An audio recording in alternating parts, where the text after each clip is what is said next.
Okay, now we will hear from Fire and EMS. And Chief, the floor is yours.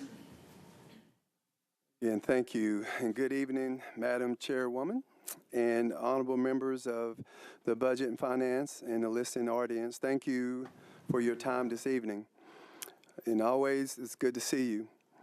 Joining me here today to my side is our Finance Director, Leanne Bircher, and in the back of the room, we have my command staff and spirit and host of the finest men and women that make up this great department. As the role of Director Chief of the Nashville Fire Department, my job is to lead. I am tasked with looking ahead at the needs of the department and for the people of Nashville.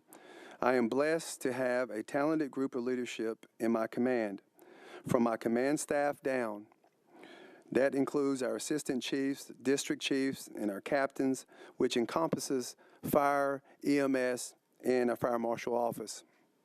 The Nashville Fire Department is the primary source of fire protection, emergency medical response, and fire prevention for the citizens of Davidson County. Our calling and our charge every day is to serve the people of Davidson County at a time when their lives are upside down or in turmoil. Our firefighters and EMS personnel do everything they can to intervene during that crisis to put things as close to right side up as they can. Our fire suppression calls have increased steadily for the past 3 years. Our firefighters are not just there to put out fires. That is what we get most attention, however. They are also doing search and rescue to save lives, stabilize the incident, and to keep fire or hazards from threatening others, and they are also doing their best to protect property or persons that are impacted. In addition to the increased fire suppression calls, they are also facing increased EMS calls. Please keep in mind that all of our firefighters are also EMTs or paramedics. So in addition to responding to the 21,000 fire suppression calls thus far this year, they also respond every time a call goes out for medical help. Every time the tone goes off, a fire engine or truck is leaving the hall to respond and stabilize the patient for our great medics who are on the way as well. In fact, the majority of our emergency calls are responding to medical calls. So, year to date, we have taken more than 83,000 medical calls. Our EMS transports have been 59,770, almost 60,000. So you see the hard work that our EMS and fire are doing. Our personnel are also on the front lines, along with Metro Police and Sheriff or any other agency for critical incidents. They are boots on the ground, working to save the injured, face-to-face and close-up to patients. In fact, earlier today, we had our 2018 accommodation ceremony. We honored many of our personnel who have went above and beyond the already high expectation of their career, of their job. Among our personnel honored were firefighters and medics who responded to the Waffle House shooting earlier this month. We also honored the first on the scene at the Burnett Chapel Church of Christ shooting in September. Our personnel are oftentimes shoulder to shoulder on the scene working to save lives during these tragic events. Shootings are man-made events, but also natural disasters like the deployment that we had when we went to Florida and also Texas. We also support the standard for fire safety in Nashville through our Fire Marshal's Office. The office is responsible for ensuring all fire codes that govern construction, business, operation, and fire preventions are followed. We continue to have increased needs for services. General inspections include annual inspections in existing multifamily dwellings, short-term rentals, and the Beer Board requires life safety inspections. So far this year, our Fire Marshal's Office has conducted more than 2,800 general inspections. We have already exceeded all of the fiscal year 2017, where we had only 2,300 as last year. The Fire Marshal Office also includes our Community Risk Reduction Division, or Public Education. The division is dedicated to educating the public, especially children, about ways to reduce fire and what to do in case of a fire. Even as the demand on our services increases, the Nashville Fire Department is facing the same budgetary challenges that other metro departments face, which is a status quo budget. So we will continue to give the great service this department has always given. As you know, we had to receive a supplement of $1.3 million this year due to a couple of things. One was short of staffing, and two, paid family leave. So, as I stated, we will continue to work hard to make sure we provide a peace of mind to those that we are sworn to protect. We're just a phone call away for any situation. So thank you, and I'm open for any questions. Thank you so much. Councilman Glover. Thank you, Chair. So, Chair, I'm going to direct this to you first, if I may, because I want to make sure we stay within the guidelines. I don't want to move into operational. I don't want to move into capital when we're trying to stick strictly into operational. So, if I begin moving into any capital area, thank you, Chair. So, I want to talk about a couple of different areas, if I may, Director.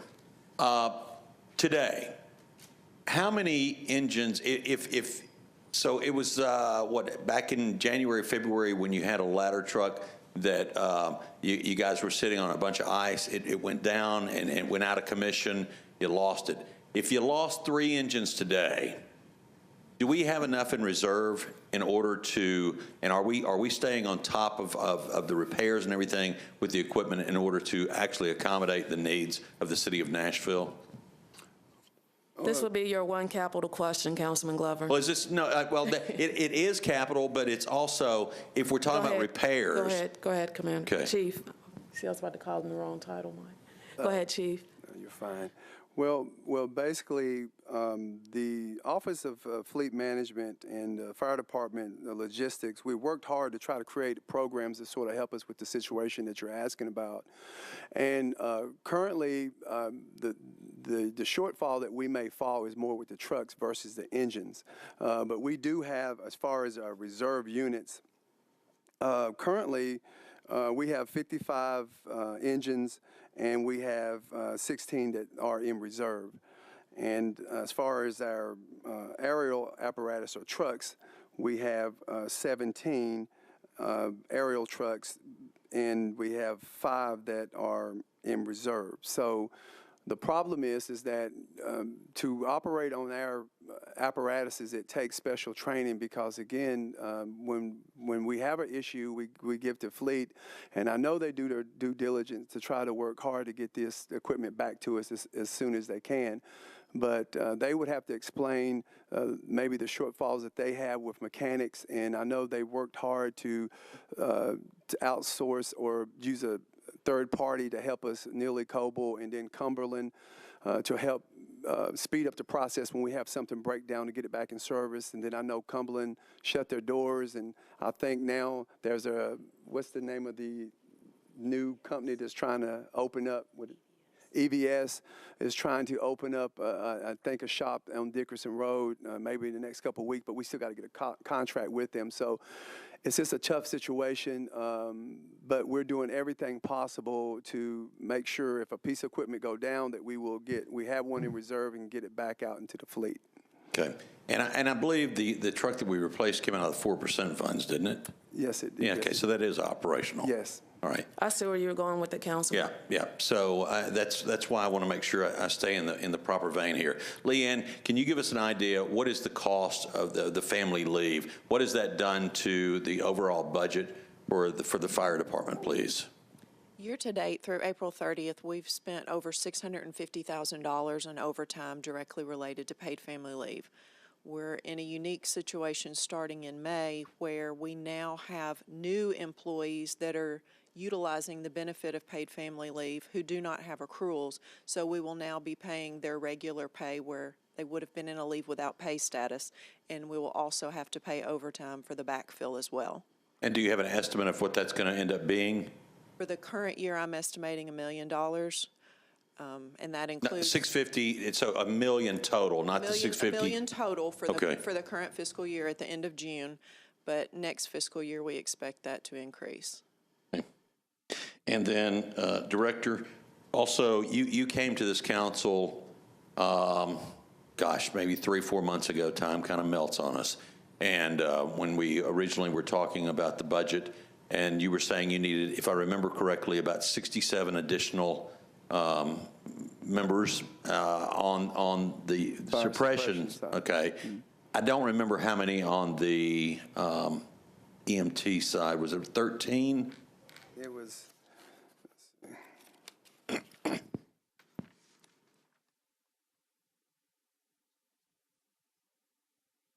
well, when I asked for the 67, that was mostly for the suppression side to help with that overtime issue that we're running into because we're short-staffed. Now, as far as the EMS side, at this point in time, we're pretty much at capture. But as I said earlier, my job as the chief of department, I think, is always to look ahead. And what I'm trying to do is just lay out the plan and let you and the mayor, finance, and of course the council look at our situation. And when the funding is there, and public safety is a #1 priority for you guys, then I know then that funding will go where it's needed. So again, the 67 we asked for was for fire suppression because of lack of staffing. Well, we can't, the daily functions that we deal with letting people off for their regular leave, then you have IODs, you have sick, you know, military leave, and then along with the paid family leave, of course, and it's almost like double dipping into, we cannot, if it's a frontline person, we can't allow that position to be open. We have to backfill it. So that's overtime when we pull that person, whoever it may be, to cover that position. So we're just in a unique situation where we're looking at either fixing the problem or masking it or covering up. We don't have the salary savings, and this not been a problem just started this year. It's been going for the last few years. Well, and that kind of leads me, because you just said when we have the money and our priorities, because over the last few years, we've had the money. We just had our priorities out of whack, in my opinion. And so I think, if I remember correctly, and please correct me if I'm wrong, the objective was to move it to 4 people per, I'm going to call it engine, okay, for the suppression side, as opposed to, I think you're running on average now 3. Well, the correct, to explain that, we want to get to full staffing, and that's what it requires for us to be able to absorb. If we had full staffing, then what that would do is it is actually 5 per piece of equipment, because you have to count to have 1 off on vacation. And then when you start taking into account of sick or IODs or military leave, so by having proper full staffing, it will also be able to help absorb the issue that we're having with the paid family leave, because again, when somebody's off, you're paying that person and you paying, you're backfilling that position, so you're getting, you know, sort of double hit. Again, it's a good thing for employees, but if not, it's not funded, so we get sort of hit with that twice. So we want to try to get, when the funding is proper and we have the money to do it, it would be great to get fully staffed so we can look ahead, because eventually we're going to have to look at new stations, and that's going to require personnel. And the way the growth of the city, it's going to happen. So again, my job is to always not so much manage. I got great managers and that do an outstanding job at problem solving and fixing the issue and keeping things status quo. But my job is to look ahead, to look at the future, because if we don't get things settled as quickly as we can, it's only going to be worse when we start looking ahead down the road. And so, I realize this would be a capital, but the Hermitage Station I know is going to be open, but now I go back to operational piece. I know you're planning on opening a Hermitage Station. Will that require additional staff? Are you planning on closing the station and moving? Are you trying to keep, because let's face it, if you're in my district, if you get hit by lightning, as one did on John Hager, it takes you guys a while to get there simply because you're so far away. And so if you, in fact, are able to keep the station open, what will be the additional, excuse me, 32 open, and then you bring additional staff in? How many staff would that require to open up just the one out in the Hermitage area? Well, what we're going to do at Hermitage is so that station, as you know, is going to be moving. And the current station, what we plan to do there is use that to have one of our med units. So we're going to use our existing staffing to handle that. And it's just going to be able to strategically place units in a better situation in Hermitage because it's such a busy area. So we could actually open another station there, actually, but we're going to use our existing department to cover that, and we talked a little bit about it because the new station will open up, and then the old station, we will keep it active by probably putting a med unit there to help with the coverage. Okay, and I'll close with this, Chair. Obviously, this doesn't make me happy because, I think our priorities are way out of whack on how we spend our money. But I would like to I'd like to tell my colleagues here on the floor, since 2013, our fire department public safety has received the smallest amount of increase in operational revenues of anything that we do in public safety. And so as we're growing as rapidly as we are growing, I certainly hope, and I'll say this to the administration, I certainly hope that we can keep our eye on the ball on what should be and what must be important in Nashville. And if public safety is truly important, then we need to make it truly important. Thank you, Chair. Thank you, Councilman. Councilman Pulley. Thank you, Madam Chair. A couple of questions. Councilman Glover got a couple of them out of the way, but looks like you're shifting 30 FTEs around from USD to GSD. Is that right? Yes, sir, that's correct. That's where the firefighter paramedics program has changed over the past 2 to 3 years, and the bulk of those individuals work in the GSD. So we're just trying to align the budget more accurately. No one's losing a job. Gotcha. So just shifting them around. Correct. You alluded to 67 positions that you asked for. Have you filled them all? No, sir. That's new positions that we're asking for. So again, we're hoping You're asking for? It's not funded, Councilman. it's not funded. Right, I didn't think so. I don't see any no fund. So you're not referring to last year, because I saw last year's budget, you had 11 FTEs for fire suppression and 3 for fire prevention, it looks like. Did you fill those positions? Yes, we did. All right, so you need 67, and you haven't really asked for any in this budget that was funded. Is that right? We asked for, are you asking me, we asked for them this year, but we did not get them because status. Got it, okay. So in your staff. So is the ambulance staff and the fire suppression staff managed by the same, you manage all that, is that correct? Well, no, I actually, of course, I manage everything, but I've got Commander McAllister, who does the EMS side, and Deputy Director Tim Henderson, who does the fire operations side. So again, And do they report to you? Yes, they do. Okay, all right. So can you shift personnel back from one to the other? You can, but that's sort of difficult because when you're hired on, you're either hired for suppression or you're hired for EMS. So it's not like we just switch them at will. There's opportunities as time goes on if one wants to switch to the other side, but you don't come in and we say, well, we're going to use the EMS side to make fire suppression calls or fire suppression calls to be on the med unit. So it's a little different, but I do want to draw a line here, understanding that when you think about the fire department, I want everyone to understand that I know with fire suppression, we think about fires because, again, the magnitude of a fire and the devastation that it can cause both to property and to persons. But also, the fire department is made up, as I stated earlier, of EMTs and paramedics, and we're one unit. Every time that bell goes off, you're going to have a piece of equipment running, both engine or truck, to respond to a call.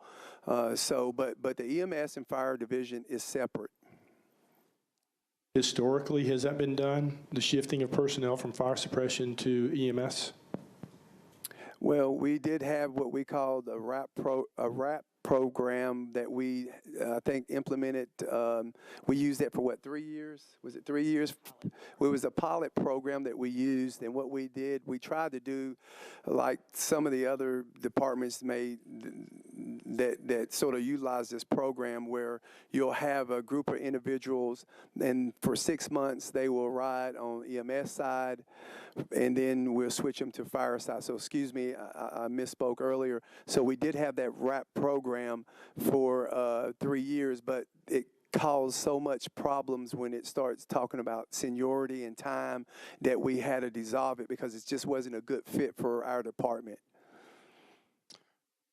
Just, I guess that line of questioning is to get to, are your fire suppression FTEs down as a result of any equipment being put into service on the EMS side and being backfilled with fire suppression FTEs? No, it is not. I think our biggest problem when we researched trying to find, and one of the things I tried to do when I came on board was just trying to figure out why are we more short, because if you go back in history, 9, 10 years ago, we had more on suppression than we have now.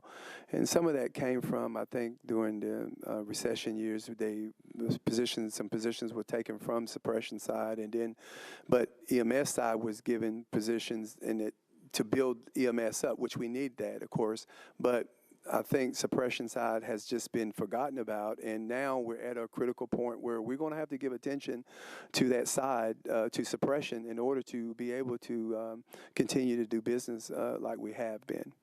I just got a couple more brief ones, Madam Chair, and I'll be finished. It looks like here there's a little over $1.3 million reduction in overtime pay in this year to reduce this to the 2018 number. And I just heard you say that you're going to need $1 million pretty much to handle the overtime, which is going to be for family leave. Because I understand in talking with the chief before that the way you backfill these positions is pay overtime to people who are off to come in and serve. So I guess my question is, are you going to need more money from us down the road to cover this expense? If you're referring to more money in the current fiscal year, we are doing our best to work within the supplemental that has been given to us. If you're referring to future fiscal years, there's a strong likelihood that we will be back asking for a supplemental. Okay, all right. So I guess you're really significantly understaffed. You need a lot more people. I know that the challenge to get to 5 is a challenge that every fire department in America has faced. Back when I did this in the 70s, we were still doing the same thing and operating some piece of equipment with one man. So good luck to you, and whatever we can do to help, I know we will, because I know it's a very, very important issue, especially with the increase in population, and that naturally means that you're going to have more calls, which is going to probably naturally mean you're going to need more stations. So thank you, Madam Chair. I appreciate your time. Thank you so much, Councilman Pulley. Councilor Hurd. Thank you, Madam Chair, for the recognition. My questioning was pretty much the same as Councilman Pulley's, because it just seems obvious to me that you don't have enough staff, and I'm not sure how you do what you do, but I want to commend you for what you do, because I know that every time that I've been in the presence of a 911 call, the firemen, the EMSs are always right there on time and just doing an outstanding job. So I have always thought that the fire department was not financed fairly and equitably. So I just want to say that I hope that we do get our priorities right and get them better so we can serve you better as you all have served us. Well, I appreciate it. It is a living document. I just want to commend the real heroes is my command staff do an incredible job every day of making sure that we move and adjust because that is a living document. Every minute of the day there have to be adjustments made, but they do an incredible job, and they definitely make me proud. And I appreciate those words, though. Thank you so much, Council Lady Hurt. Council Lady Allen. Thank you, Madam Chair. Thank y'all again for both hats that you wear. Two questions. One, underneath fees and charges, y'all do get some income from, I'm guessing people pay for ambulance service or whatever. What do you get reimbursed for, and how does that, is that private or government grants, or where does that come from? So we do receive revenue from the ambulance transports, and then we also receive some revenue from the permits issued through our fire marshal's office.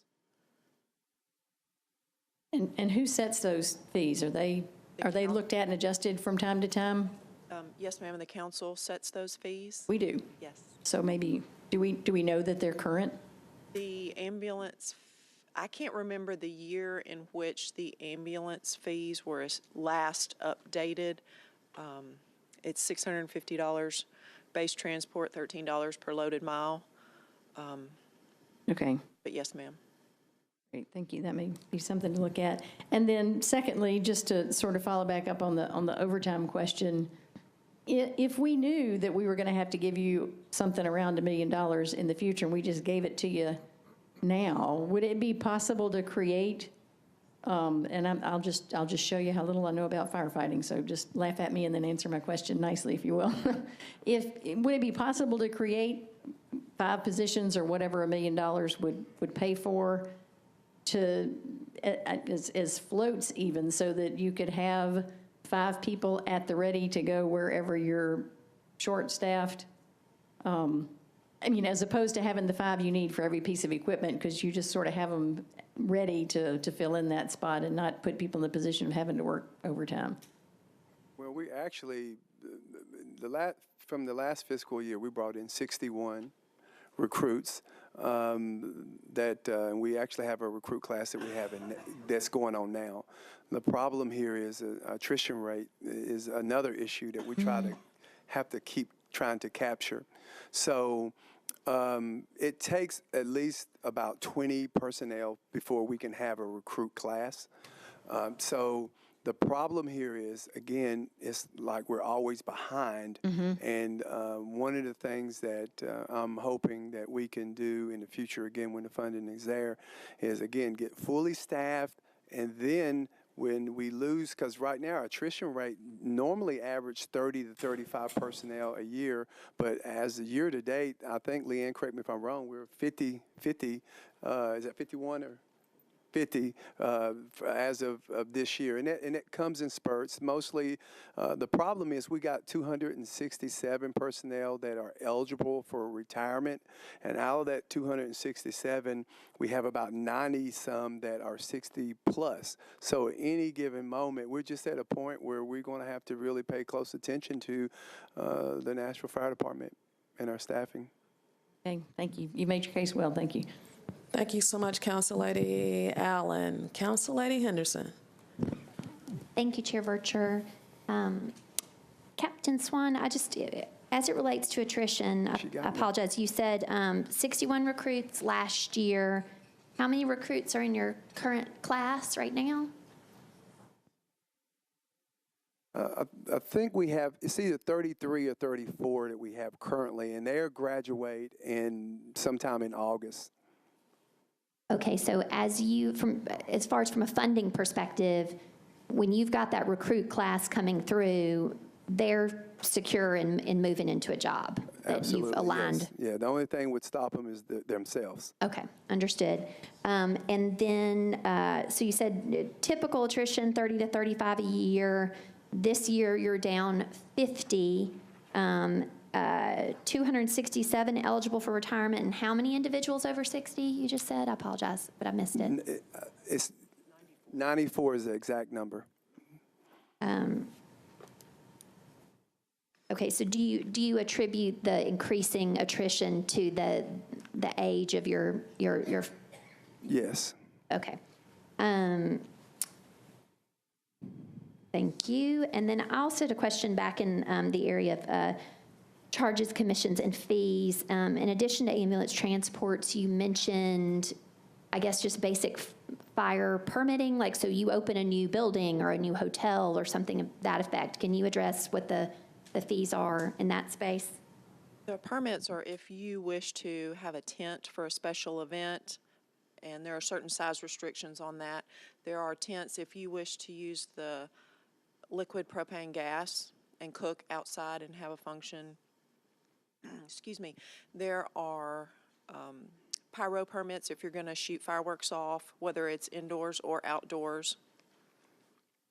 And I apologize, I cannot, there are 2 different concession trailers. So all the food trucks that you see, they're Yes. each permitted as well. Okay, because they're using liquid gas to cook their food. Well, and Right. Okay. there's a concession trailer alone, there's a permit for that. It's possible that an entity can have more than one permit for a given event. Okay, can you speak, though, into kind of the code space and fire inspection? So if you have a new building, is that happen all in the code space? Like, you're not realizing any of that revenue from, say, kind of, annual? That is correct. The Okay. codes department collects those fees on those permits while we have sign-offs and inspections that we have to do. They're the ones that collect that revenue.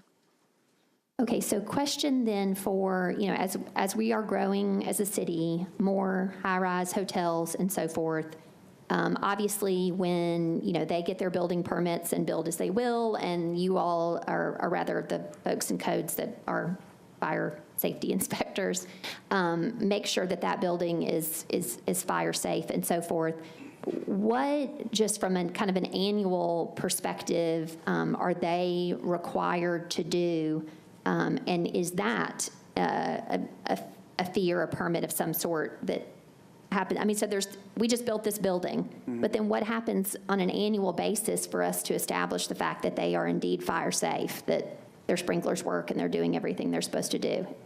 Nothing? Anything? Well, there is an annual inspection that is done by the department, but as far as charges go, that's not the case. We want to make sure that we are keeping them up for safety, and for several reasons. Number one, of course, we want to make sure that the building itself remains structurally sound as far as having the fire protection that is required, and nothing is being violated. Because we know if that takes place, then citizens are at risk, and also firefighters are at risk. Right, a potentially large loss of life for such large buildings. Yep.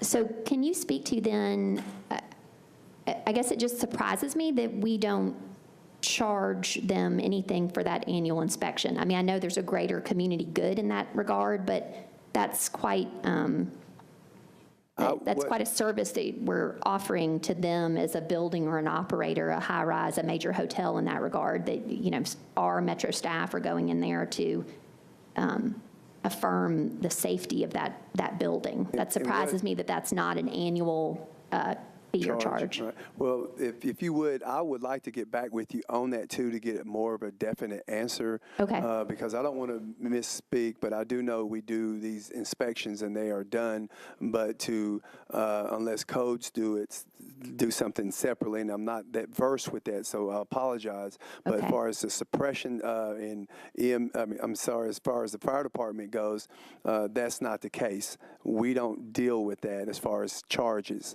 but I will find out for you. And just as far as the codes, does that have anything to do with charges? Okay, I'd appreciate also to understand just if the ones that you do annually, is that just a building of a certain magnitude? Is it related to height? Is it related to capacity? I know you don't inspect every building in Metro every year, but. Right, it's all of the above. I mean, anytime Okay. a new construction is built, we make sure that we go in and make sure that the codes, standard operation is from sprinklers to Right. making sure everything from windows, from extinguishers. Right, and I would just be interested in understanding which ones you're doing annually. Right. If buildings of a certain height or magnitude, you are doing that every year, and then otherwise, is that randomized for just general fire safety protection, or is every building of a certain size or magnitude inspected Well, I know we annually? are required, and I will get you the definite answer, because we are required to do annual inspections, and there are some buildings that we do randomly do inspections, and especially if something's brought to our attention. Right, absolutely, But we are yeah. required to do annual inspections on certain facilities. But if you would, please allow me to get that information. Absolutely, to you, yeah, we'd because I don't appreciate it, and then we can share it. Yeah, I don't want to misspeak because it'd be devastating if I said something wrong. I will get back with you ASAP. on that. Understood. And then my last question to you would be, as you look at your need for FTEs for future, as you do your kind of programming and planning, can you speak to, I mean, is that just a density factor? Do you coordinate with the planning department as we bring in new development and new residential density? Does each fire station have a certain numeric capacity of citizens that we serve, or do we look at, what is that process, and who on your staff does that? Is that done in collaboration with planning? How do we, looking forward, make sure, so I mean, you're talking about FTEs in the space of, you know, getting 5 to a truck, but I'm also interested in understanding as we grow. Right.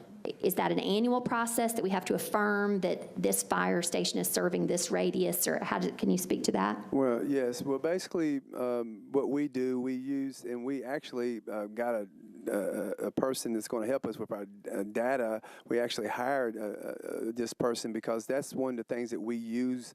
We look at our run volumes. We look at the call volumes in a certain area. We look at the growth of that area, and in consistency, we come together and look at, well, the time that it takes a current response in that area to determine, well, is that area needing a fire station? And that's how we do that. And actually, I know this is not capital, but again, under the we have our 5-year plan. We actually suggested 4 new stations, and we've chosen, north, east, south, and west where we would like to place those fire stations because of the run volume, because of the growth, and because of the response to that area. Okay, I appreciate that. Thank you for your help. Thank you, Council Lady Henderson. Great questions. I think you're trying to go along the lines to see what the permits and the fees, to see if those funds can be redirected to the fire department. They do go to the general fund. They're not getting them directly, but they are getting them indirectly as it relates to the budgetary process. Understood. And then I also just would be interested in knowing in that annual space. Yeah. I think for buildings of a certain magnitude and size, it surprises me that we don't have any sort of Great charge question. for that service. And to evaluate the fees. Right. Councilman Glover. Thank you, Chair. So, Leanne, I'm going to come back to you, and I want to ask you a couple of more questions because you've said, and I think I would agree with you, that less than a year from now, we'll probably be sitting in here. You're asking for a supplemental again simply because the overtime, there's just things, and the family leave, there's just things you can't project at this point would be, is that a fair assumption? There's things we cannot control. Okay.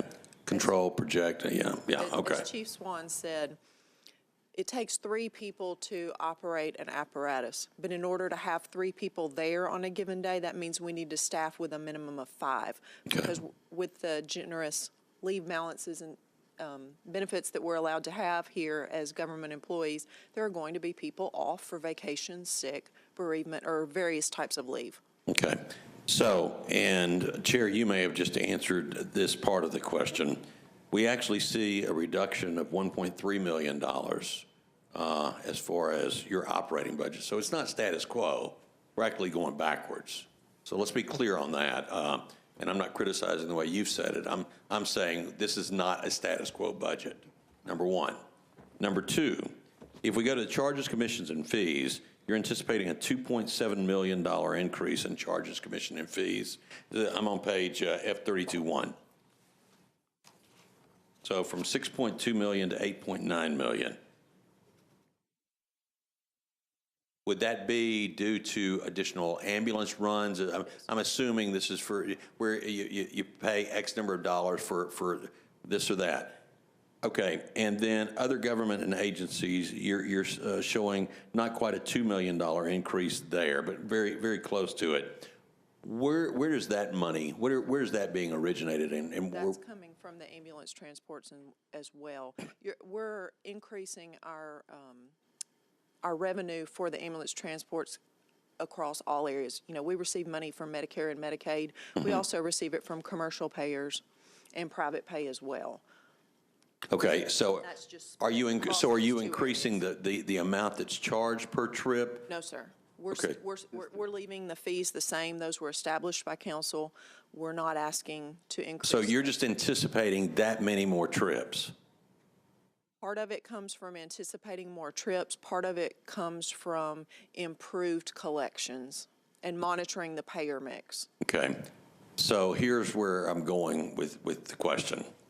Let's say you're off $1 million on both of those, off by $2 million, and we already feel like we have $1 million at minimum. You'll have to come back for supplemental.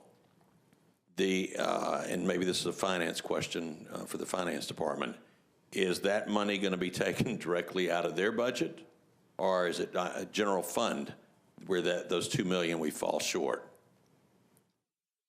I get nervous when we start talking about increasing fees and charges, and if we fall short on it, are we in fact going to go, because you're already down, like I said, over $1 million. The $1.3 million that you're seeing in the budget highlights, that's just where the budget office is showing the removal of the supplemental appropriation. That was just one-time funding. Yeah. That was not considered a permanent recurring improvement.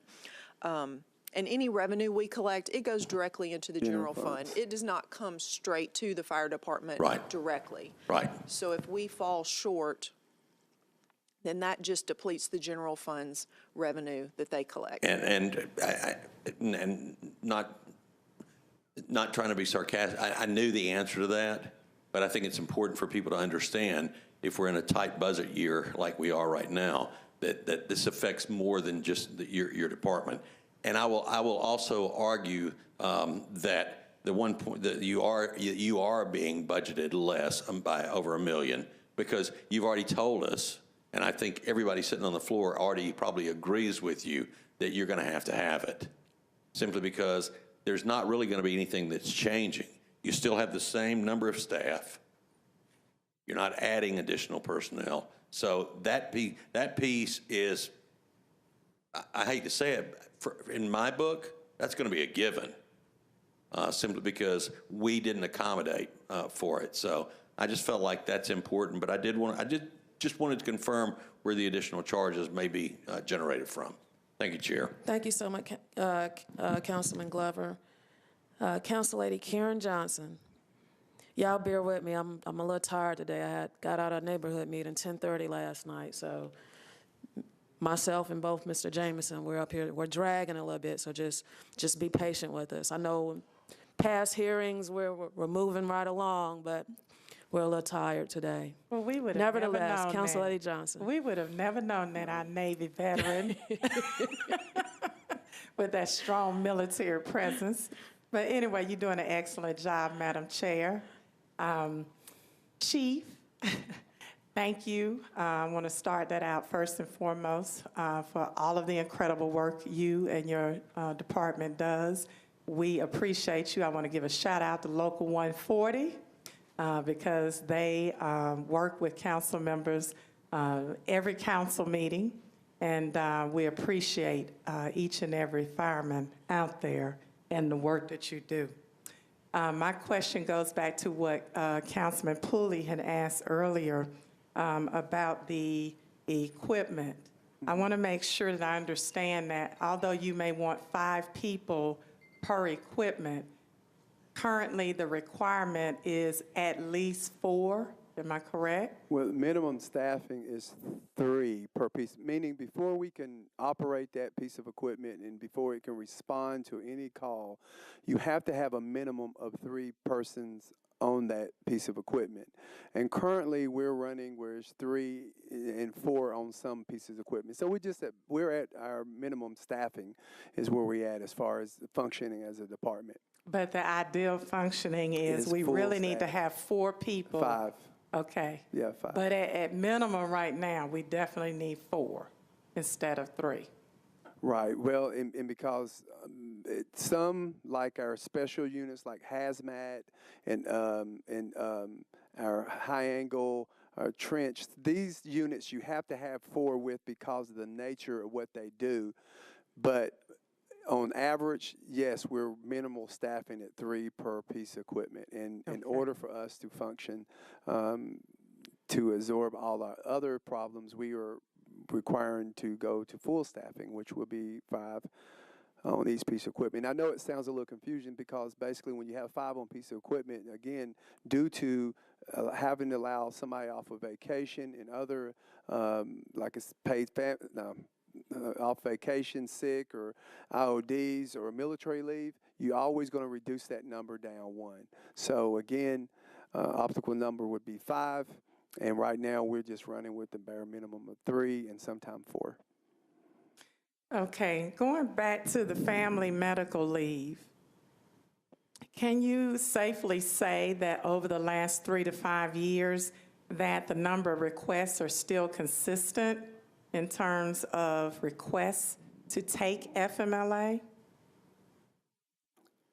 Meaning, has the request for FMLA increased just because it's paid versus it's always been there? Well, I would say the family leave has always been there. And again, it's a great thing to have. But when you incorporate the paid family leave, what I think happens is that where now you have to cover that person when they're off, you have to pay them and then pay to put somebody in that slot. But has that number increased? As far as requests, Leanne, what's how would you perceive that answering that?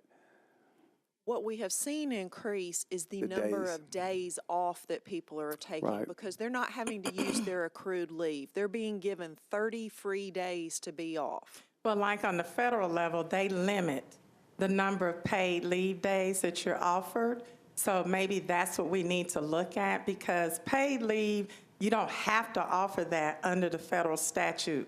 Offering FMLA is the requirement, and it's non-paid leave, which you can use your accrued time to cover that time, which that's what people have been doing in the past. Right. So the only difference in this one is so many days are paid leave versus unpaid with the option of using your accrued time during that period. So maybe what we need to look at is the amount of time that is allotted for pay, because we're not even required to do that. We're not required to give paid leave, so the number of paid leave days that's offered by Metro doesn't have to be 30 days. It can be whatever number we want, because it's not required under the federal law. So that's just something I think we need to look at as a city, because we're not required to give paid leave. That is something that we have just decided that we wanted to do. Right. And so as a result of that, we can give paid leave, but we can limit it just like President Obama did on the federal level. They limited the number of paid days that were offered, and then you still are eligible to take FMLA as previously before, but you would have to, for the remaining time, utilize your accrued time for that period. So maybe to help with some of those issues, we can work with the administration in looking at the number of days that's offered as paid. So that's just my 2 cents on that, because I think we want to make sure that it's not a hardship, especially in our public safety areas in Metro. Lastly, what I want to say is, over my time here in the council, I've put public safety as a priority. I don't know what another council person has done, but we've always put in my area of the city public safety as a top priority. When you all did Engine 33, everybody in the community is excited, has embraced the new fire station. And then we had the added one of 35. And so in Southeast Nashville and Antioch, we put public safety as a priority, most especially also with the police precinct that's coming online on Murfreesboro Road. So with that, I just wanted to leave that there are council members here that have put that as a priority, and I think that is demonstrated individually as members of the council as to if we've made public safety a priority or not. I appreciate you, and thank you for everything. Thank you so much, Council Lady Johnson.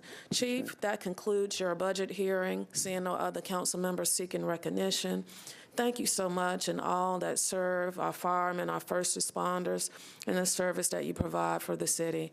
As you're making your way down, well, we could have the health department to come on down.